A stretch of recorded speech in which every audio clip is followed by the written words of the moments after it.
नमस्कार। अथ माघ मास कथा 22वां अध्याय आरंभ। वेद निधि ने महर्षि लोमश से पूछा, प्रभो, देवद्युति कौन थे?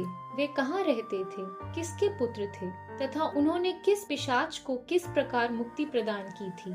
महर्षि लोमश बोले, सरस्वती नदी के सुंदर शांत तट पर पर्वत के ऊपर अनन्य विष्णु भक्त महात्मा देवद्युति निवास करते थे। वे भगवान विष्णु के वर्ष से उत्पन्न हुए थे। वे हर समय भीषण तप किया करते थे। ग्रीष्म ऋतु में वे सूर्य की ओर दृष्टि केंद्रित कर पंचाग्नि तप करते थे। वर्षा ऋतु में खुले मैदान में बैठकर तप करते थे तथा जाड़ों में सरस्वती नदी के शीतल जल में खड़े होकर तप करते थे। तप करने के साथ ही तपस्वी देवद्युति चंद्रायण व्रत की विधि से जीवन व्यतीत करते थे। इस तरह उन्हें जीवन व्यतीत करते हुए 1 सहस्त्र वर्ष हो गए। उनकी तप से क्षीण काया मांस रहित होकर मात्र अस्थियों तथा नाड़ियों व नसों के रूप में शेष रह गई थी। तथापि उनकी मुखाकृति पर प्रभा मंडल के रूप में छाए विष्णु भक्ति तेज पर किसी की दृष्टि स्थिर होना संभव न था। विष्णु भक्त देवद्युति प्रतिदिन सुगंधित पवित्र पुष्पों द्वारा वेद सूक्ति के परम मनोहर स्तोत्र पढ़कर भगवान विष्णु का पूजन किया करते थे। एक दिन वैशाख मास की एकादशी को वह मग्न मन से भगवत पूजन में लीन थे कि उनकी स्तुति से प्रसन्न होकर भगवान विष्णु गरुड़ पर आरूढ़ होकर उनके सामने आ उपस्थित हुए। जब देवद्युति ने साक्षात भगवान विष्णु को देखा तो हर्ष अतिरेक ने उन्हें रोमांचित कर दिया।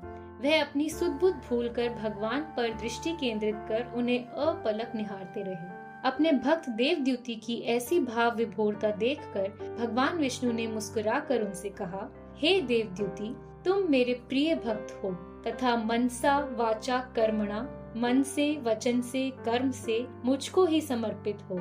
मैं तुम्हारे इस भक्ति भाव से अत्यंत प्रसन्न हूँ। हे भक्तवर, अपनी इच्छा के अनुसार वरदान मांगो। देवाधिदेव भगवान विष्णु के ऐसे वचन सुनकर प्रेमानंद मग्न देवद्युति ने करबद्ध होकर निवेदन किया, हे करुणानिधि, हे कमल नयन, हे शेषशायी देवाधिदेव, हे सर्वेश्वर, आपने अपनी माया से यह उत्तम मनोहारी रमणीय शरीर रूप धारण किया है। योगियों, ऋषियों तथा तपस्वियों को भी आपके दर्शन दुर्लभ हैं। अतः आपके दर्शन पाकर प्रभु मैं कृतार्थ हो गया हूँ। हे प्रभु, आपके दर्शनों से श्रेष्ठ और कौन सा वर है जो मैं मांगूं? हे करुणानिधि, हे दया सागर, हे दीन बंधु, आपके दर्शन प्राप्त होते ही तीनों लोकों के उत्तम फल की प्राप्ति हो जाया करती है। समस्त कामनाएं पूर्ण हो जाती हैं। आपके दर्शनों से श्रेष्ठ ऐसी कोई वस्तु नहीं है जिसकी मैं आपसे याचना करूं। हे लक्ष्मीकांत, मैं आपसे एकमात्र यही वर मांगता हूँ कि मेरे हृदय में सदैव आपकी भक्ति बनी रहे। मेरी अन्य कोई कामना नहीं है। केवल आपकी अचल भक्ति की ही मेरी एकमात्र अभिलाषा है। अपने भक्त देवद्युति के ये वचन सुनकर भगवान विष्णु ने कहा, हे भक्त प्रवर देवद्युति, तुम्हारी कामना नीति, धर्म और भक्ति से ओतप्रोत है। हे निष्पाप, मैं वर देता हूँ कि तुम्हारी भक्ति और तप में कभी कोई विघ्न बाधा उपस्थित नहीं होगी।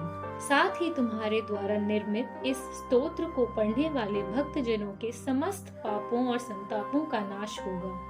भक्ति भाव से इसका पाठ करने वाले दैविक और भौतिक तापों व संतापों से मुक्त होकर मेरे परम धाम विष्णु लोक को प्राप्त करेंगे। मेरा यह वचन संशय रहित सत्य है। महात्मा देवद्युति से ऐसा कहने के पश्चात भगवान विष्णु अंतर्ध्यान हो गए। विष्णु भक्त देवद्युति पुनः भगवान विष्णु की भक्ति में लीन हो गए। इति श्रीमद् पद्म पुराणे माघ महात्म्ये 22वां अध्याय संपूर्ण। भगवान विष्णु की जय। धन्यवाद।